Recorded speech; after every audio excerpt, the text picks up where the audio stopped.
नमस्ते विद्यार्थी मित्रों, धोरण 7 विषय हिंदी, चैप्टर नंबर 8 दोहा अष्टक। तो विद्यार्थी मित्रों, आप लोगों ने दोहा के बारे में तो सुना ही होगा। दोहा हिंदी भाषा साहित्य की अनमोल निधि है। दोहे व्यवहारिक दृष्टांतों के माध्यम से हम सरल सहज रूप में जीवन, लोक व्यवहार, गुण, स्वभाव, नीति, रीति रिवाज आदि से हम परिचित कराते हैं। कौन है कि दोहा।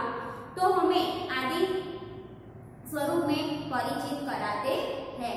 तो हमें आज इस चैप्टर में दोहा का अभ्यास करना है। दोहा एक छोटा सा छंद है। हिंदी में कई पुराने कवियों ने इस छंद पर कविताएं लिखी है। तो दोहा अष्टक में हमें 8 दोहे दिए गए हैं। इनमें 3 कबीर के, 2 तुलसीदास के और 3 रहीम के दोहे हमें दिए गए हैं। इन दोहों से हम तरह तरह की व्यवहारिक शिक्षा हमें मिलती है। तो दोहा, तो आप लोगों को पता चला कि दोहा किसे कहते हैं। तो विद्यार्थी मित्रों, आप लोगों के पास पुस्तक है तो आप लोग पुस्तक लेके बैठे हो।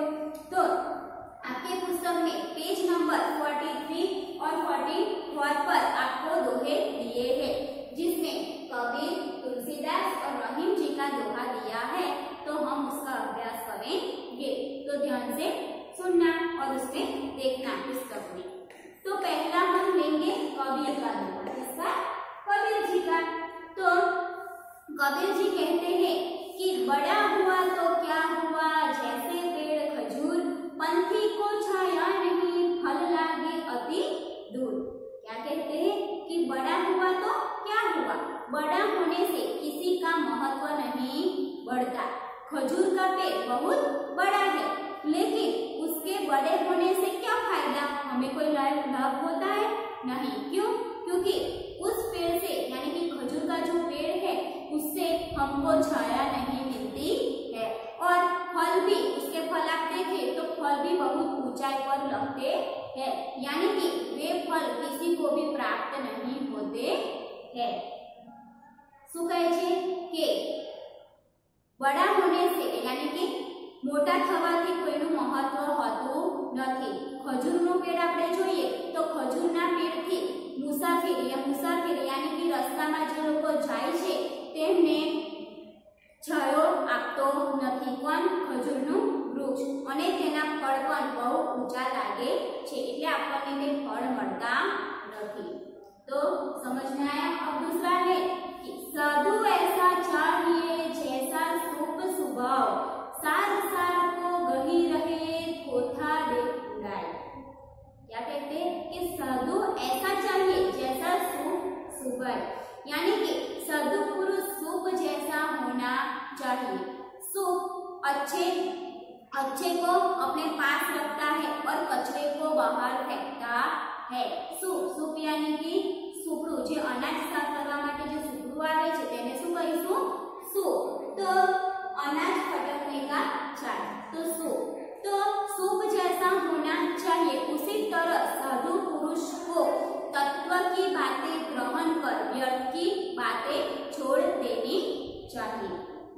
શું કહે છે કબીર जी કે સાધુ પુરુષ કેવો હોવો જોઈએ? સુપડા જેવો હોવો જોઈએ। જેવી રીતે સુપડું ખરાબ અનાજને બહાર કાઢે છે અને સારા અનાજને તેની પાસે રાખે છે, એવી રીતે સાધુ પુરુષે પણ ખરાબ જે વર્તન, ખરાબ જે વાત છે તે કાઢી નાખવી જોઈએ અને સારી વાતો જે છે એ ગ્રહણ કરવી જોઈએ। फिर आगे तीसरा दोहा है कि माखी गुड़ में गड़ी रहे, पंख रहियो लिपटाई, हाथ मले और सिर धुने, लालच बुरी बलाई। बलाई यानी क्या? आपत्ति, आपद, विपत्ति। हम बलाई, तो यहाँ पे बलाई की बात की गई है। क्या कहते हैं कि मक्खी गुड़ में पड़ने के लिए, यानी कि मक्खी हम लोग देखें तो गुड़ में ज्यादा दिखाई देती है। तो गुड़ खाने के लिए मक्खी बैठती है गुड़ पर, लेकिन जो उसके पंख है वह वहां पे चिपक यानी कि फंस जाते हैं। उसके पंख गुड़ में चिपक जाते हैं, कितना भी पछताए और हाथ मलती रहे, लेकिन फिर भी उसे छुटकारा जल्द नहीं मिलता। तो सचमुच लालच क्या है? बुरी चीज है। तो हमें कबीर जी क्या कह रहे हैं कि जे माखी છે તે ગોળ ખાવાના લીધે તે એની પર બેસે છે, પણ ગોળ કેવો હોય છે તમે બધાએ જોયો હોય છે, તો એ ગોળ પર બેસે છે પણ તેની જે પાખો છે તે તેમાં ફસાઈ જાય છે અને તે હાથ મળતી રહે, यानी તે પસ્તાય છતાં પણ તેનાથી વહેલું નીકળાતું નથી। તો લાલચ કેવી ચીજ છે? બુરી ચીજ છે, એટલે કે લાલચ એ ખરાબ વસ્તુ છે। तो अब हमने 3 कबीर जी के दोहे हमने पढ़े और उसका अभ्यास किया। अब हम तुलसीदास का, इसका तुलसीदास जी का दोहा हम पढ़ेंगे, जिनके कितने दोहे हैं? 2 दोहे हैं। तो आपकी पुस्तक में है, तो तुलसी इस संसार में भांति भांति के लोग, सबसे हिलमिल चाहिए नदी नाव संजो। क्या कहते हैं? तुलसी जी कहते हैं कि इस संसार में तरह तरह के लोग हैं, यानी कि विभिन्न प्रकार के लोग हैं, हमें सबके साथ हिल मिलकर रहना चाहिए, जैसे नदी और नाव का सहयोग रहता है। नाव किस पर चलती है? नदी पर। तो हम तुलसी जी हमें क्या बता रहे हैं कि हम इस दुनिया में तरह तरह के लोग हैं, लेकिन हमें नदी और नाव जैसे रहना चाहिए। तो आ संसार में अलग अलग प्रकारना लोगो वसे छे, पण आपणे बधाथी हळी मळीने रहेवुं जोईए। जेवी रीते नदी अने नाव यानी होड़ी, जेवी रीते नदी अने होड़ी रहे छे। फिर हम दूसरा दोहा देखें कि तुलसी है गरीब की कबू न खाली जाए, मुए डोर के चांद से लोह भस्म हो जाए। क्या कहते हैं? तुलसीदास जी कहते हैं कि गरीब की हार कभी भी निष्फल नहीं होती। गरीब की जो हार है वह कभी भी निष्फल नहीं होती। क्या कहते हैं कि ढोर जानवर के चमड़े, जो चमड़े हैं वह बनी धोखनी से लोह राख हो जाता है। तुलसी जी कहते हैं कि गरीब की हाय कभी भी निष्फल नहीं जाती, यानी कि खाली नहीं जाती। जो मरे हुए जानवर है उसकी जो चमड़े है ना, वह उससे क्या होता है कि लोहा राख हो जाता है। फिर गरीब तो जीवित व्यक्ति है, उसकी हाय कैसे निष्फल जा सकती है? समझ में आया? तो क्या कहते हैं कि जो गरीब लोगों છે તેમની જે આપણને દુવા મળે છે તે દુવા એ તો પણ સારી છે, પણ જે તેમની હાય મળે છે એ કેવી છે કે તે ક્યારે પણ નિષ્ફળ જતી નથી। मरता प्राणीओनी जो चामड़ी उपयोगमां आवती होय छे एनाथी शुं थाय छे के जे लोहू छे ते शुं थाय जाय छे? राख बनी जाय छे। तो पछी गरीब तो शुं छे? गरीब लोको तो व्यक्ति छे, तो जीवित व्यक्ति छे, तो तेमनी हाय क्यारे पण निष्फळ जाय ना। तो विद्यार्थी मित्रों, आप लोगों को 2 दोहे समझ में आए। अब हम तीसरा दोहा देखेंगे रहीम। तो आप लोगों को 2 दोहे अच्छी तरह से समझ में आ गए होंगे। अब हम तीसरा दोहा रहीम जी का देखेंगे। अब हम रहीम जी का दोहा देखें तो रहीम जी के दोहे कितने दिए हैं? 3। तो दिया है कि रहीमन दर्द प्रेम का मत तोड़ो चटकाए, टूटे से फिर ना जुड़े, जुड़े गांठ पड़ जाए। क्या कहते हैं रहीम जी? रहीम जी कहते हैं कि प्रेम के धागे को खींचकर मत तोड़ डालो, यह एक बार टूट जाने पर फिर वह जुड़ता नहीं है। तो उसमें क्या हम जोड़ने की कोशिश करें तो उसमें क्या पड़ जाती है?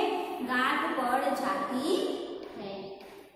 क्या कहते हैं रहीम जी कि प्रेमनो जे दोरो छे ते आपणे क्यारे खेचीने तोड़वो जोईए नहीं, कारण के ते तूट्या पछी पाછી તેમાં આપણે જ્યારે એને શું કરીએ છીએ કે ભેગું કરવાની કોશિશ કરીએ છીએ ત્યારે તેમાં ગાંઠ પડી જાય છે, એટલે આપણે ક્યારે પણ તેને તોડવું જોઈએ નહીં।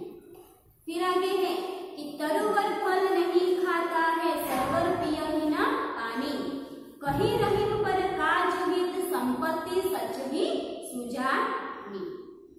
क्या कहते हैं कि रहीम जी कहते हैं कि पेड़ पेड़ जो होता है वह अपने फल खुद नहीं खाता, सरोवर है वह अपना पानी नहीं पीता।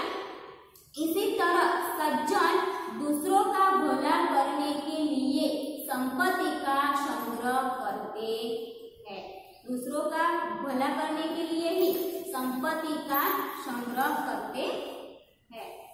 तो समझ में आया क्या कहते हैं कि जो वृक्ष છે જે પેડ છે તે પોતાનું જે ફળ છે તે પોતે ખાઈ શકતો નથી, એવી જ રીતે જે સરોવર છે તે પણ પોતાનું પાણી જાતે પી શકતું નથી। તો એવી જ રીતે જે સજ્જન વ્યક્તિ છે તે લોકોની ભલાઈ માટે તેનો સંપત્તિનો સંગ્રહ કરે છે। अब आगे है तीसरा कि रही मत देखे बड़े इनको लघु न दीजिए डारी, जहां काम आवे सुई कहा करे तलवारी। क्या कहते हैं? रहीम जी कहते हैं कि बड़े लोग को देखकर हमें छोटे लोगों की कभी भी उपेक्षा करनी नहीं चाहिए। जहां सुई काम आती है वहां तलवार काम नहीं आती है। तलवारी, तलवार यानी क्या? तलवार। तो क्या कहते हैं रहीम जी? तो रहीम जी कहे छे કે આપણે મોટા લોકોને જોઈને ક્યારે નાના લોકોની ઉપેક્ષા કરવી જોઈએ નહીં, यानी कि નિંદા કરવી જોઈએ નહીં। કારણ કે જે જગ્યા પર સુઈની જરૂર પડે છે, સુઈ એટલે આપણે શબ્દમાં કહીએ છીએ સ્વાય, તો તેની જરૂર જ્યાં પડે છે ત્યાં તલવાર કામ લાગતી નથી, કારણ કે એ વસ્તુ પર સુઈની જરૂર પડે છે। तो विद्यार्थी मित्रों, हमने 3 दोहे देखे, कबीर, तुलसीदास, रहीम जी के हमने दोहे देखे। तो आप लोगों को अच्छी तरह से समझ में आ गया कि दोहे कैसे होते हैं, तो आपको उसका अभ्यास करना है। अब हम शब्दार्थ देखें। तो पंथी, पंथी यानी मुसाफिर, यात्री, राही। शो यानी अनाज भटकने का छाल। सार यानी निष्पक्ष, सारांश। थोथा यानी निकम्मा, कचरा। बलाई यानी आपत्ति, आफत, विपत्ति। भक्ति, भक्ति यानी तरह तरह। हय यानी बददुआ। भस्म यानी राख। चटका यानी शीघ्र, तुरंत। तरुवर यानी पेड़। सरोवर यानी सरोवर। संचयी यानी संग्रह करना। सुजानी यानी चतुर। बड़े यानी बड़ा। तलवारी यानी तलवार। तो विद्यार्थी मित्रों, आप लोगों को दोहे अच्छी तरह से समझ में आ गया होगा। तो विद्यार्थी मित्रों, अब हम इस चैप्टर का अभ्यास देखेंगे। तो अभ्यास में आप लोगों को दिया है कि पेज नंबर 44 पर पहला प्रश्न है कि निम्नलिखित प्रश्नों की मौखिक चर्चा कीजिए। मौखिक चर्चा यानी कि मौखिक चर्चा कर हमें उत्तर लिखने हैं।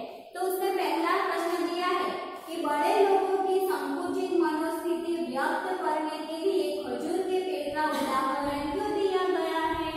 तो हमने आगे खजूर के पेड़ का दोहा देखा, तो आप लोगों को समझ में आ गया होगा। तो क्यों उसका उदाहरण दिया गया है?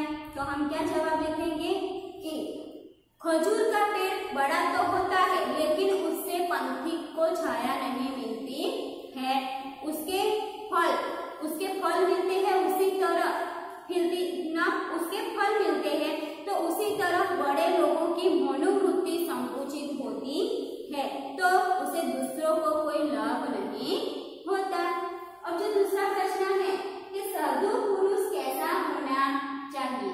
तो हमने आगे दोहे में देखा कि जो साधु पुरुष है कैसा होना चाहिए। तो हम क्या जवाब लिखेंगे कि साधु पुरुष सुख के स्वभाव वाला होना चाहिए। क्यों? क्योंकि सुख सार युक्त वस्तु यानी कि जो खराब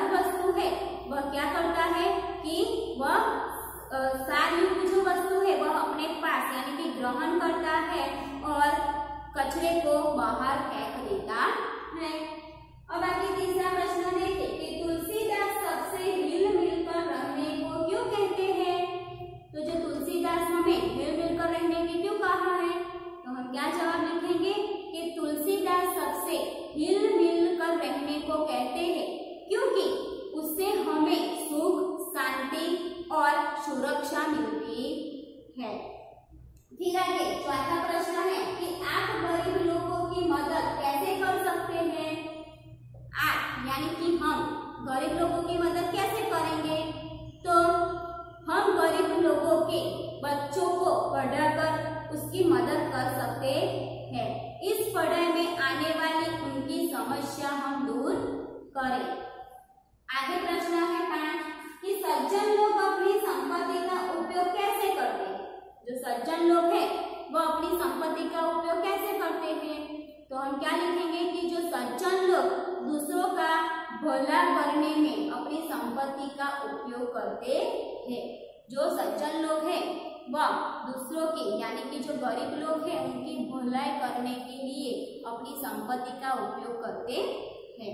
अब विद्यार्थी मित्रों, आपकी पुस्तक में प्रश्न नंबर 2 दिया है कि सही जुड़ मिलाकर वाक्यों में प्रयोग कीजिए।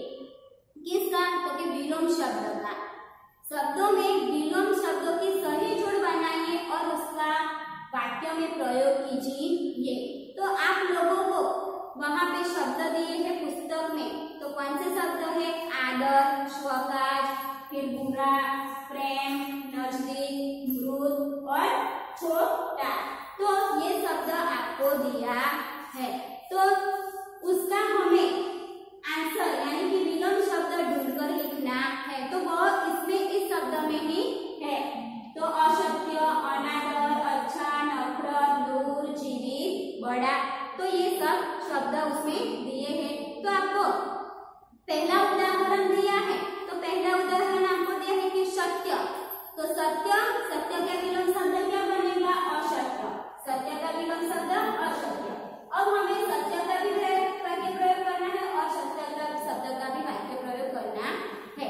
जैसे कि आप लोगों को उदाहरण में दिया है सत्य, तो कि गांधी जी सत्य बोलते थे, और दूसरा असत्य, तो कि हमें असत्य नहीं बोलना चाहिए।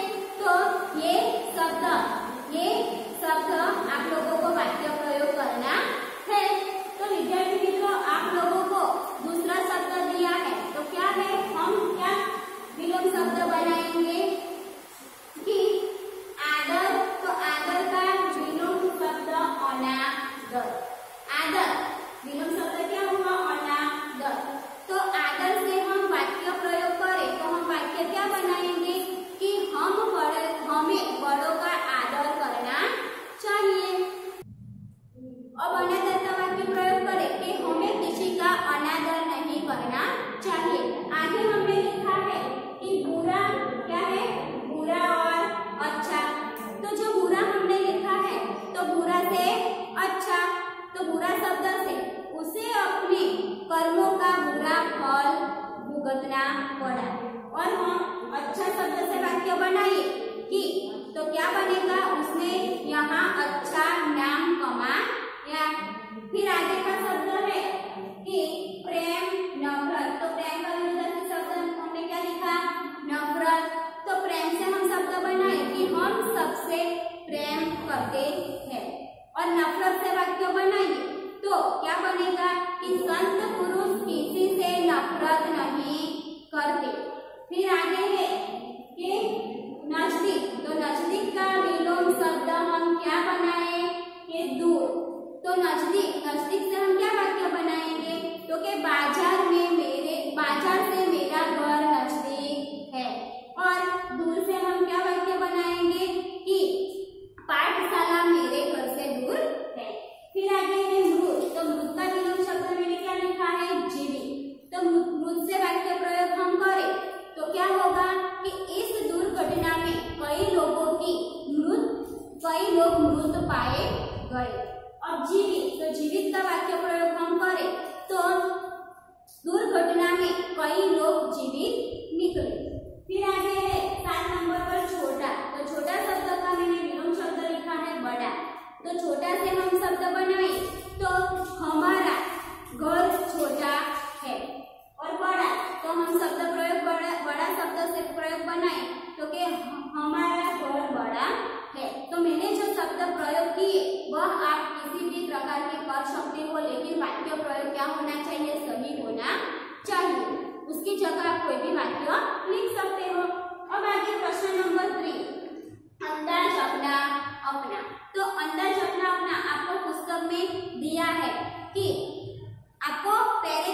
आपको दिया है कि कभी कभी कुछ इलाकों में बारिश बिल्कुल भी नहीं होती, नदी नाले तालाब सूख जाते हैं। तो आप लोग जो ये सब फसलों के लिए पानी नहीं मिलता है, आपका जो पैराग्राफ दिया है वह आप पढ़े। तो आपको पढ़कर उसका जवाब आप लोग मदद कैसे कर सकते हो, तो कैसे करेंगे, तो कि हम लोगों के लिए धन इकट्ठा करेंगे, उस धन से हम अनाज तथा दूसरी जरूरी चीजें उनको लाकर यानी कि खरीद कर उन्हें देंगे। फिर उनको टैंकर, पानी जो नहीं मिलता उन लोगों को क्या देंगे, टैंकर मंगवा कर पानी की सुविधाएं उपलब्ध करेंगे। फिर उनके जानवरों के लिए चारों की व्यवस्था करेंगे। आप लोगों को आपके शब्द में लिखना है। तो समझ में आ गया। अब हम आगे प्रश्न नंबर 4 देखें। तो आपके पुस्तक में दिया है कि निम्नलिखित दोहों का भावार्थ स्पष्ट करें। तो क्या है कि दोहों का भावार्थ स्पष्ट कीजिए। तो आपको दोहे दिए हैं, कितने दोहे दिए हैं, 3 दोहे दिए हैं। तो पहला है कि साधु ऐसा चाहिए जैसा शुभ स्वभाव, सार सार को गही रहे थोथा दे राय।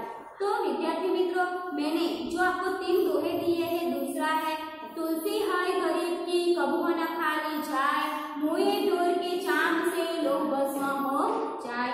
फिर तीसरा है कि रहीमन देखो बड़े को लघु न दीजिए डारी, जहाँ काम आवे सुई कहा करे तलवारी। तो जो ये 3 दोहे हैं वह मैंने आपको आगे अच्छी तरह से समझाइए। तो उसका भावार्थ आपको लिखना है और उदाहरण देना है, जो मैंने आप लोगों को आगे समझाया है। अब आगे हम क्या देखेंगे, स्वाध्याय देखेंगे। तो जो स्वाध्याय है तो वह आप लोगों को स्वाध्याय में दिया है। प्रश्नों पे एक है कि निम्नलिखित प्रश्नों के उत्तर दीजिए। तो निम्नलिखित प्रश्नों के उत्तर, तो पहला प्रश्न है कि साधु कैसा होना चाहिए। तो हमने आगे दोहे में देखा, प्रश्न भी देखा कि साधु कैसा होना चाहिए। तो हम क्या जवाब लिखेंगे कि साधु सूप जैसे स्वभाव वाला होना चाहिए, जो फटकते समय अनाज को, अच्छे अनाज को अपने पास रखता है और कचरे को बाहर फेंक देता है। इस तरह से साधु को सार युक्त वस्तु ग्रहण करनी चाहिए और निस्सार वस्तु को छोड़ देनी चाहिए। अब दूसरा प्रश्न है कि कबीर जी लालच को क्यों बुरी चीज कहते हैं, वह भी हमने देखा। तो लालच व्यक्ति की बुद्धि और उसके विवेक को नष्ट करता है। तो लालच के कारण मक्खी लालच के कारण गुड़ पर बैठती है और उसमें फंस जाती है, फिर वह पछताती है पर उससे निकल नहीं पाती। तो उसी तरह जो व्यक्ति लालच में पड़ता है वह क्या कर होता है, पछताता है। इसलिए कबीर जी ने लालच को बुरी चीज कही है। फिर आगे है कि तीसरा प्रश्न, तुलसीदास सबसे मिल मिल कर रहने को क्यों कहते हैं। तो हमने आगे दोहे में देखा कि तुलसीदास जी सबसे क्यों मिल मिल कर रहने को कहते हैं। तो हम क्या जवाब लिखेंगे कि मिल मिल कर रहने से आपस में प्रेम भाव बढ़ता है, किसी से हम किसी से झगड़ा नहीं होता हमारा, सब एक दूसरे के सहयोग देते हैं। तुलसीदास जी ने इसलिए नदी और नाव का सहयोग यानी कि नदी और नाव का हमें उदाहरण दिया है। तो उसी तरह मिलजुल कर रहने के लिए कहा है। फिर आगे चौथा प्रश्न देखे कि गरीब की हल के लिए कौन कौन सा उदाहरण दिया गया है। वह भी हमने आगे दोहे में देखा कि गरीब की हल के लिए हमें कौन सा उदाहरण दिया है। तो हम क्या जवाब में लिखेंगे कि गरीब की हल के लिए किसका, तो कि लोहार, जो लोहार होता है ना, उसकी दोगनी का उदाहरण दिया है। जो उसकी दोगनी मरे हुए डोरों की जो चमड़ी होती है ना, तो उससे चमड़ी जो बनती है तो वो दोगनी से निकलती हुई राख बन जाती है। तो इससे क्या बन जाती है, जाकर राख बन जाती है। तो उससे लोहे भी भस्म हो जाता है। तो गरीब की हाय धोखनी से हुई हवा की तरह होती है, वह बददुआ बनकर हमारा सर्वनाश कर देती है।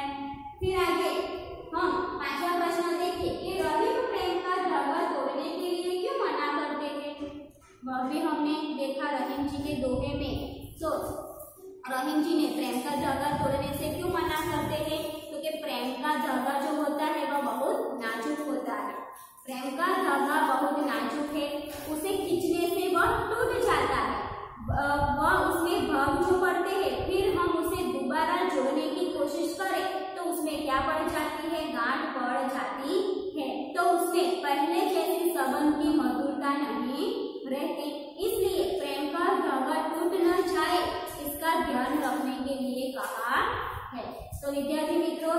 आपने दोहा, तो सरस रीते आपने दोहा यानी कि तुलसीदास, रहीम जी और कबीर जी का दोहा हमने अभ्यास किया और आप लोगों को समझ में भी आ गया होगा।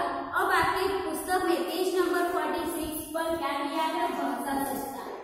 भाषा सचता में आपको दिया है प्रश्नवाचक सर्वनाम और प्रश्नवाचक सर्वनाम और संबंधवाचक सर्वनाम। प्रश्नवाचक सर्वनाम किसे कहते हैं? कि जिससे प्रश्न किए जाते हैं। किसे कहते हैं? कि जिसे प्रश्न किए जाते हैं। और संबंधवाचक सर्वनाम तो कि जो संबंध का भाव हमें दिखाते हैं उसे हम क्या कहेंगे? संबंधवाचक सर्वनाम। प्रश्नवाचक सर्वनाम तो कि जिन शब्दों के प्रश्न किया जाए और संबंधवाचक सर्वनाम तो कि संबंध बताने वाले सर्वनाम को संबंधवाचक सर्वनाम कहेंगे। कैसे? तो प्रश्नवाचक में आपको वाक्य दिया है कि वह कौन जा रहा है, पहला इनाम किसे मिला, आप क्या लाए हैं और किसने कहा आज छुट्टी है। तो सबके पीछे क्या है? प्रश्नवाचक चिन्ह है। तो जिसमें कौन, किसे, क्या, किसने, ये क्या है? प्रश्नवाचक सर्वनाम। फिर आगे संबंधवाचक सर्वनाम तो क्या हमको क्या बताते हैं? संबंध बताते हैं। तो आपको वाक्य दिया है कि जैसा करोगे वैसा बढ़ोगे, जो मन लगा कर पढ़ेगा वह अवश्य उत्तीर्ण होगा, जिसकी लाठी उसकी बैस। तो हमें ये 3 वाक्य दिए हैं। तो 3 वाक्यों में देखा जैसा वैसा, जो वह, जिसकी उसकी। ये हमें जैसा वैसा इसमें क्या हमें दिखाता है? संबंध का भाव दिखाते हैं। जो वह, जिसकी उसकी, तो हमें ये संबंध बताते हैं। इसलिए हम संबंधवाचक सर्वनाम में जैसा वैसा, जो वह और तीसरा जिसकी उसकी, ये हम लिखेंगे। तो आप लोगों को भी प्रश्नवाचक सर्वनाम और संबंधवाचक सर्वनाम लिखने हैं। तो विद्यार्थी मित्रों, आज हमने चैप्टर नंबर 1 दोहा अष्टक, जिसमें दोहा हमने बहुत अच्छी तरह से समझा और उसका अभ्यास किया। तो मुझे आशा है कि आप लोगों को अच्छी तरह से आ गया होगा। Thank you.